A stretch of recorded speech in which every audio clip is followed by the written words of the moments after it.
Hi friends, అందరికీ నమస్కారం. ఈరోజు స్మార్ట్ ప్రిపరేషన్లో భాగంగా step 1, step 2, step 3, step 4 and plan B కూడా ఎలా ఇంప్లిమెంట్ చేయాలనేది నేను మీకు వివరంగా చెప్తాను. ఈ ప్లాన్ ఏంటంటే ఎవరైనా చేయడానికి చాలా ఈజీగా సాధారణంగా ఉంటుంది, కానీ ప్రయత్నించడం అన్నది మన పద్ధతి. దీనిలోకి వెళ్ళే ముందు మీకు ఒక 2 విషయాలు చెప్తాను. ఎప్పుడు కూడా ప్రతి దానిలో ప్రతి చిన్న విషయంలో పర్ఫెక్ట్గా ఉండాలి అనుకున్నప్పుడు మనం ఎక్కువగా సమయం వృధా చేస్తాము. ముందు ఏదో ఒకలాగా పని ప్రారంభించి కంప్లీట్ అయ్యాక దానిలో ఉండి లోపాలను తెలుసుకుందాము అని ఒక విధంగా ఉంటుంది. పర్ఫెక్షన్కి ప్లాన్ చేసిన వాళ్ళు ఏంటంటే చిన్న విషయంలో అక్కడే ఉండిపోతూ ఉంటారు.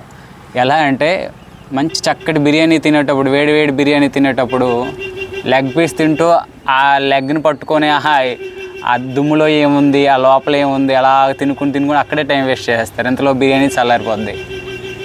అదేవిధంగా ఏ పని చేసేటప్పుడైనా పర్ఫెక్షన్ ఎంతో కొంత ఉండాలి, కానీ పర్ఫెక్షన్ కోసం మన టైంని, మన వనరుల్ని అక్కడే వేస్ట్ చేయకూడదు. కాబట్టి ముందు ఏదో విధంగా కంప్లీట్ చేయాలి, తర్వాత దానిలో లోపాలను వెతుక్కొని ఆ లోపాలను సరిదిద్దుకోవాలి. అప్పుడే మనం అనుకున్న విషయంలో కొంచెం ముందుకు వెళ్తాం.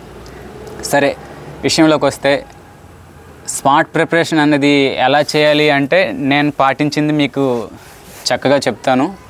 మీకు వీలైతే దాన్ని మీరు యూజ్ చేసుకోండి. First of all smart preparation plan చేయలో భాగంగా స్టెప్ 1 సిలబస్ని చక్కగా అర్థం చేసుకోవాలి.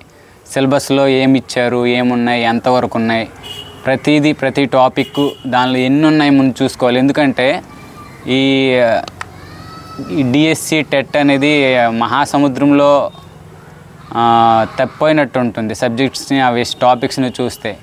కానీ సిలబస్ని చూశాక ఓహో ఇంతవరకైనా ఇది అని అనిపిస్తుంది. అప్పుడు మనకు ఒక దిక్సూచి దొరికినట్టు అవుతుంది. సిలబస్ అన్నది దిక్సూచి, మనం అటు ఇటు తప్పిపోకుండా మన టార్గెట్ని రీచ్ అవ్వడానికి ఉపయోగపడుతుంది. సో సిలబస్ని చక్కగా చదవాలి.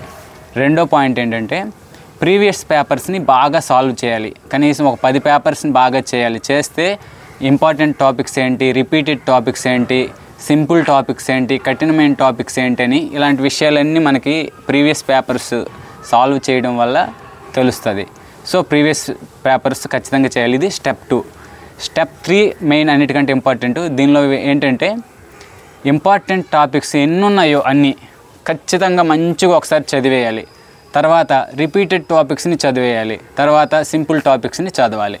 ఇలాగా ఇంపార్టెంట్ అయిపోయి ఇంపార్టెంట్ ఫస్ట్ చదవాలి, తర్వాత రిపీటెడ్ చదవాలి, తర్వాత సింపుల్ టాపిక్స్ చదవాలి. ఇలా ఒకసారి చదివి కొంచెం అర్థం అవ్వకపోతే మళ్ళీ ఒకసారి చదివేసిన తర్వాత స్టెప్ 3లో భాగంగా ఏం చేయాలంటే కొన్ని మోడల్ క్వశ్చన్స్ చేయాలి. మనం చదువుకున్న టాపిక్స్కి ప్రతి టాపిక్ ఒక 4-5 క్వశ్చన్లు చేయాలి. క్వశ్చన్స్ చేయమన్నాం కదా అని విపరీతంగా క్వశ్చన్లు చేసుకుంటూ సాల్వ్ చేసుకుంటూ ఉండిపోతే మనకు నాలెడ్జ్ పెరగదు. మనము ఎంత గెయిన్ అయ్యాము అన్నది తెలుసుకోవడానికి మాత్రమే కొన్ని క్వశ్చన్స్ చేయాలి. ఇది స్టెప్ 3. ఇలా మనం క్వశ్చన్స్ చేస్తే మనకి అర్థమవుతాయి, మనము ఎంతవరకు చదువుకున్నాము, ఎంతవరకు ఇంకా చదువుకోవాలి అని తెలుస్తుంది. ఇందులో మళ్ళీ నెక్స్ట్ స్టెప్లో ఏం చేయాలంటే స్టెప్ 4లో భాగంగా ఏవైతే వీక్గా ఉన్నామో అదే టాపిక్ని రివిజన్ చేయాలి. ఎందుకంటే మళ్ళీ అన్నీ చదువుకొని ఉండకూడదు. మనం ఏ టాపిక్లో వీక్గా ఉన్నామో ఆ టాపిక్ మనకు క్వశ్చన్స్ చేయడం ద్వారా తెలియగానే మనం ఆ టాపిక్ని మళ్ళీ రివిజన్ చేసుకోవాలి. ఇలా మన వీక్ పాయింట్ని గుర్తించి వాటిని కవర్ చేసుకోవాలి. ఆ తర్వాత స్టెప్ 5లో భాగంగా ఏం చేయాలంటే ఇంపార్టెంట్ టాపిక్స్ ఏవైతే మనం చదివామో వాటికి రిలేటెడ్గా కొంచెం లోపలికి వెళ్ళి చదవాలి. కఠినం కాదు, కొంచెం లోపలికి. ఈ ప్లాన్ ఏంటంటే ఇంతకీ సులభం నుండి కష్టానికి వెళ్ళటం. మనం సులభంగా అర్థమవుతుంది కాబట్టి కొంచెం రుచిస్తుంది, దాన్ని బట్టి కష్టానికి వెళ్ళడం, అదే ఈ ప్లాన్ అంతా. ఎప్పుడైతే స్టెప్ 5లో భాగంగా ఇంపార్టెంట్ టాపిక్స్ ఉన్న రిలేటెడ్ టాపిక్స్ని చదువుతారో మన నాలెడ్జ్ కొంచెం విస్తారంగా మనకి వైడ్ అవుతుంది. ఆ తర్వాత ఇదే స్టెప్లో భాగంగా సిలబస్ని మొత్తం కంప్లీట్ చేసేయాలి. ఎందుకంటే ఫస్ట్ ఇంపార్టెంట్ టాపిక్స్ చదివాము, రిలేటెడ్ టాపిక్స్ చదివాము, సింపుల్ టాపిక్స్ చదివాము. ఇప్పుడు ఇంపార్టెంట్ రిలేటెడ్ చదివేసి సిలబస్ని కంప్లీట్ చేసేయాలి. ఇప్పుడు ఏం చేయాలి అంటే చివర్లో ఎప్పుడైతే ఈ సిలబస్ కంప్లీట్ అయిపోతుందో ఒక గ్రాండ్ టెస్ట్ రాయాలి. గ్రాండ్ టెస్ట్ రాస్తే మనకి ఎక్కడెక్కడ కొంచెం వీక్నెస్ ఏమైనా ఉన్నాయా ఇవన్నీ మళ్ళీ తెలిసిపోతాయి. ఆ వీక్నెసెస్ని మళ్ళీ ఏం చేయాలంటే వీక్నెస్గా ఉన్న టాపిక్స్ని మళ్ళీ చదవాలి, మళ్ళీ గ్రాండ్ టెస్ట్ రాయాలి. ఇది ప్లాన్ ఏ.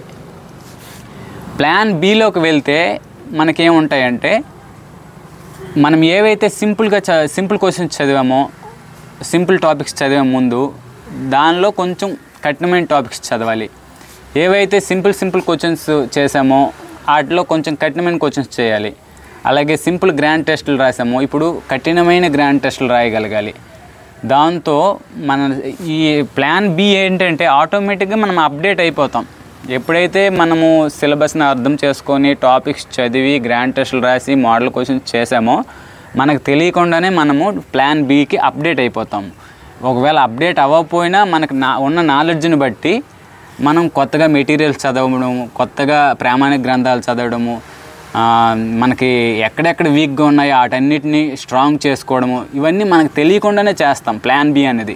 సో అందుకే నేను ప్లాన్ బికి మీకు ఎక్కువగా స్ట్రెస్ ఇవ్వదలుచుకోలేదు.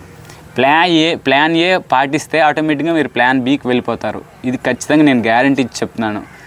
సో మళ్ళీ ఇదే చెప్తున్నాను చూడండి. స్టెప్ 1లో భాగంగా సిలబస్ని అర్థం చేసుకోవాలి, ప్రీవియస్ పేపర్స్ చేసి ఏవేవి తరచుగా వచ్చాయో తెలుసుకోవాలి, ఇంపార్టెంట్ టాపిక్స్ని చదవాలి, రిపీటెడ్ టాపిక్స్ చదవాలి, సింపుల్ టాపిక్స్ చదవాలి. ఇవి చదివిన తర్వాత కొన్ని మోడల్ క్వశ్చన్స్ చేయాలి, ఎంతవరకు నేర్చుకున్నామో అంచనా వేసుకోవాలి. తర్వాత వీక్గా ఉంటే మళ్ళీ రివిజన్ చేయడము, మళ్ళీ అదే టాపిక్స్ని చదవడం చేయాలి. తర్వాత స్టెప్లో ఇంపార్టెంట్ టాపిక్స్కి రిలేటెడ్గా ఉండి చదవాలి, సిలబస్ని కంప్లీట్ చేయాలి. చివరి ఆఖరిలో గ్రాండ్ టెస్ట్ చేయాలి. మళ్ళీ గ్రాండ్ టెస్ట్లో వీక్గా ఉన్న పాయింట్లన్నింటినీ మళ్ళీ ఎంచుకొని మళ్ళీ చదవాలి, మళ్ళీ గ్రాండ్ టెస్ట్ రాయాలి. ఇది ఫైనల్ స్టెప్. అందుకే ఆందోళన చెందిపోకుండా ముందు మనకున్న సిలబస్ని చూసి మన దగ్గర ఉన్న మెటీరియల్ ఏదైతే ఉందో ఆ మెటీరియల్ చదువుకోవడానికి ప్రయత్నించాలి. ఒక విషయం మాత్రం గుర్తుంచుకోండి, ఆయుధాలు లేకుండా ఏ యుద్ధాన్ని ఎవరూ జయించలేరు. సో చక్కని మెటీరియల్ మన దగ్గర ముందే గ్యాదర్ చేసి పెట్టుకోవాలి. నోటిఫికేషన్ వస్తుంది, నేను మెటీరియల్ అప్పుడు కొనుక్కుంటానంటే దొరకవు. కాంపిటీషన్ ఎక్కువైపోయి ఏ షాప్కి వెళ్ళినా దొరకవు, ఏ ఆన్లైన్లో దొరకవు, ఎక్కడ దొరకవు. సో నోటిఫికేషన్ రాకముందే చక్కగా మెటీరియల్ అన్నింటినీ గ్యాదర్ చేసుకోవాలి.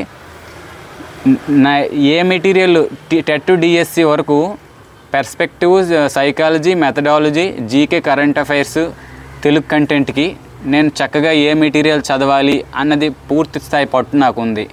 ఎందుకంటే నా దగ్గర దాదాపు ఆంధ్రప్రదేశ్లో ఉన్న అన్ని మెటీరియల్స్ నేను గ్యాదర్ చేసి పెట్టుకున్నాను. కానీ చదివింది అయితే నేను ప్రిపేర్ చేసుకున్న నోట్స్ మాత్రమే చదివాను. ఆ తర్వాత అదనంగా ఏ మెటీరియల్ ఏదైతే అదనంగా మంచి విషయాలు ఉన్నాయో అవి మాత్రం చదివాను. మెటీరియల్ని కంప్లీట్ చేసుకుంటూ కూర్చోలేదు.